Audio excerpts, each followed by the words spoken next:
প্রচেষ্টা, হ্যাঁ, মানে বোরখার মধ্যে নতুনত্ব, একটু নতুনত্ব দেখা গিয়েছে যে আমরা কোনো পার্টিতে গেলাম, পার্টি ওয়্যারের পরিবর্তে আমরা এটা পড়লাম। ইভেন দেখা গিয়েছে যে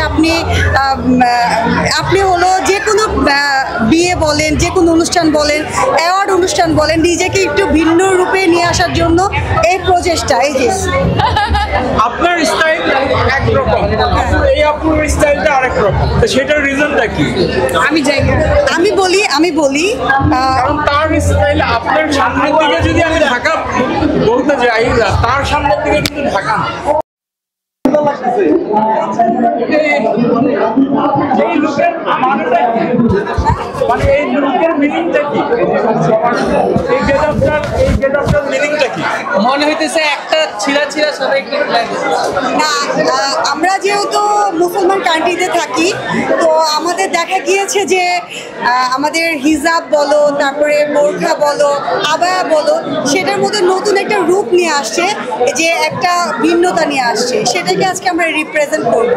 আর মেকআপ করেছে লাকি জাহান, আর আমাদের মানে হোল টিম আছে এই আজকে রিপ্রেজেন্ট করার পেছনে। এ আর কি হিজাব বলা যায় আপনার? আমরা ইরানি স্টাইলে নিয়েছি, কারণ বাংলাদেশে আমরা অধিকাংশ মানুষ হলো বলে যে আমরা মুসলিম, তো আমরা অনেক মানে শৃঙ্খলাভাবে চলাফেরা করি, বা আমরা এক একটা ড্রেস ওইভাবে পরি না। সো আমাদের হলো যেটা কাস্টমাইজ করেছে, দ্যাটস ইট, আমরা সবাই এই লুকটা রিপ্রেজেন্ট করতেছি আর কি। মানে একটু নতুনত্ব নিয়ে আসছে। মানে দেখা গিয়েছে, দেখেন আমরা এটা কিন্তু বোরখা না, বাট অনেকে বোরখা পড়তে চায় না, আবায়া পড়তে চায় না, একটু স্টাইলভাবে প্রেজেন্ট করতে চায়। সেক্ষেত্রে কিন্তু এখানে আপনি নিজেকে যেটা বলে আমরা নিজেকে ঢেকে রেখেও আমরা ফ্যাশনটা করতে পারি, নিজের হাত সহ দেখা যাচ্ছে না। সো এটা নতুন একটা রূপ নিয়ে আসছে। মানে এটার উদ্ভাবকটা কে? মানে এই চিন্তাটা কার মাথায়? এটা আমাদের ডিজাইনার, আমাদের ড্রেস ডিজাইনার, উনি আসলে আমাদের এই নতুন একটা তাদের ডিজাইন আসছে, সেটা আমাদেরকে আসলে রিপ্রেজেন্ট করার জন্য আজকে এই তার কষ্ট। আমাদের ডিজাইনারের নাম ড্রেস ডিজাইনার আছে, ওনার পেজ আছে, পেজে নক করলে বিভিন্ন ডিজাইনের ড্রেস পাওয়া যাবে। মানে এটা হচ্ছে বোরখা না পরেও আমরা যেন নিজেকে ঢেকে রাখতে পারি, সেইটাই প্রচেষ্টা। হ্যাঁ, মানে বোরখার মধ্যে নতুনত্ব, একটু নতুনত্ব দেখা গিয়েছে যে আমরা কোনো পার্টিতে গেলাম, পার্টি ওয়্যারের পরিবর্তে আমরা এটা পড়লাম। ইভেন দেখা গিয়েছে যে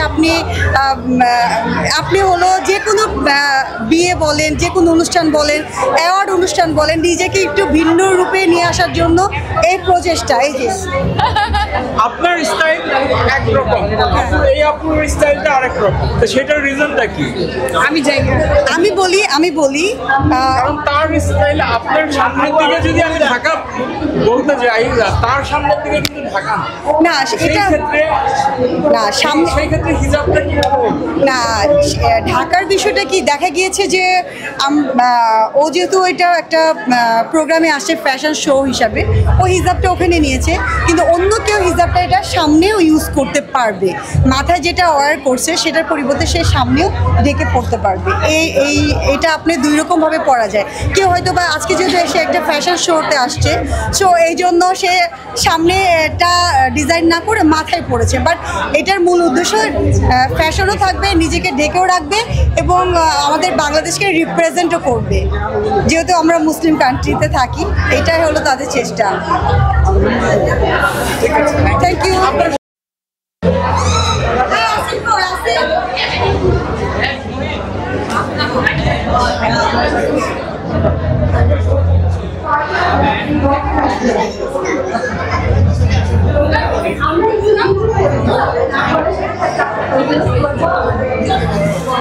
ঠিক আছে।